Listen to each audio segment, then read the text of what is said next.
ఆంధ్రప్రదేశ్ ఉప ముఖ్యమంత్రి power star Pawan Kalyan కొత్త Telugu pan India cinema Harihara Veeramallu release అయి నిన్న శుక్రవారంతో 2 రోజులు కంప్లీట్ అయింది. ఈ 2 రోజుల గ్రాస్ కలెక్షన్స్ చూస్తే ముందుగా ఈ సినిమా రిలీజ్ అయిన మొదటి రోజు గురువారం జూలై 24న అంటే బుధవారం ప్రీమియర్స్ పడ్డాయి. అవన్నీ కలిపి చూస్తే మొదటి రోజు 70 కోట్ల గ్రాస్తో ఇంతవరకు పవన్ కళ్యాణ్ కెరియర్లోనే డే 1 హైయెస్ట్ గ్రాస్ తెచ్చిన సినిమా. ఇక నిన్న శుక్రవారం వచ్చేసరికి కలెక్షన్స్ దారుణంగా పడిపోయాయి. నిన్న కేవలం 10 కోట్లు మాత్రమే వచ్చింది. ఇది చాలా దారుణం. సినిమాకు వచ్చిన mixed talk plus negative reviews వల్ల 10 కోట్లకు పడిపోయింది. మామూలుగా ఏ సినిమా అయినా మొదటి రోజుకు రెండో రోజుకి 50% డ్రాప్ అయితే కలెక్షన్స్, కానీ ఈ సినిమాకి 90% డ్రాప్ అయ్యాయి. ఇది కొంచెం బాధాకరమైన విషయమే. ఇక ఈ 2 రోజుల గ్రాస్ కలిపి 80 కోట్లలో థియేటర్ల రెంట్లు, గవర్నమెంట్ ట్యాక్స్ ఖర్చులన్నీ పోను డిస్ట్రిబ్యూటర్ షేర్ వచ్చేసి 50 కోట్లు ఉంది. ఈ సినిమా బడ్జెట్ 250 కోట్లు అయితే 125 కోట్లకు డిస్ట్రిబ్యూటర్లకు అమ్మారు. మైత్రి మూవీ మేకర్స్ వాళ్ళు కొన్నారు. 125 కోట్లకు కాను 2 రోజుల్లో 50 కోట్ల డిస్ట్రిబ్యూటర్ షేర్ వెనక్కి వచ్చింది.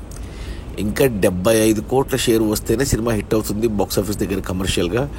75 కోట్ల డిస్ట్రిబ్యూటర్ షేర్ రావాలి అంటే మరో 150 కోట్లు గ్రాస్ రావాలి. ఈరోజు శనివారం, రేపు ఆదివారం. ఇక ఏం కలెక్షన్స్ వచ్చినా ఈ 2 రోజుల్లోనే రావాలి. ఇక సినిమాకు వచ్చిన టాక్ రివ్యూస్ని బట్టి చూస్తే శుక్రవారం మాదిరే ఈరోజు 10 కోట్లు, రేపు 10 కోట్లు గ్రాస్ వచ్చిందంటే మాత్రం సినిమా 70 కోట్ల నష్టాలతో కమర్షియల్గా డిజాస్టర్ కాబోతుంది. లేదు, టాక్కి సంబంధం లేకుండా, రివ్యూస్కు సంబంధం లేకుండా ఈ శనివారం ఆదివారం కలెక్షన్స్ పెరిగి ప్లస్ వీక్ డేస్లో కూడా సినిమా పర్ఫామ్ చేసిందంటే బ్రేక్ ఈవెన్ అయి హిట్ అవ్వచ్చు. కానీ ఆ ఛాన్సెస్ చాలా తక్కువ.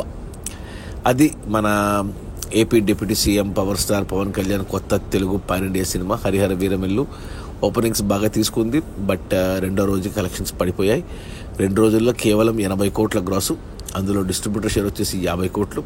సినిమా బడ్జెట్ 250 కోట్లు. 125 కోట్లకు డిస్ట్రిబ్యూటర్లకు కొన్నారు మైత్రి వాళ్ళు.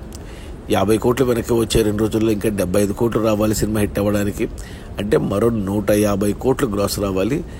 ప్రస్తుతానికి అది అసాధ్యమే. సినిమా ఈ రోజు వరకు 2 రోజుల కలెక్షన్స్ చూసుకుంటే మాత్రం కమర్షియల్గా డిజాస్టర్ అయ్యే సూచనలు ఎక్కువగా ఉన్నాయి. కానీ ఈ శని ఆదివారాల కలెక్షన్స్ చూసి మండే మాట్లాడుకుందాం, సినిమా హిట్ అవుతుందా లేదా ఫ్లాప్ అవుతుందా అనేసి.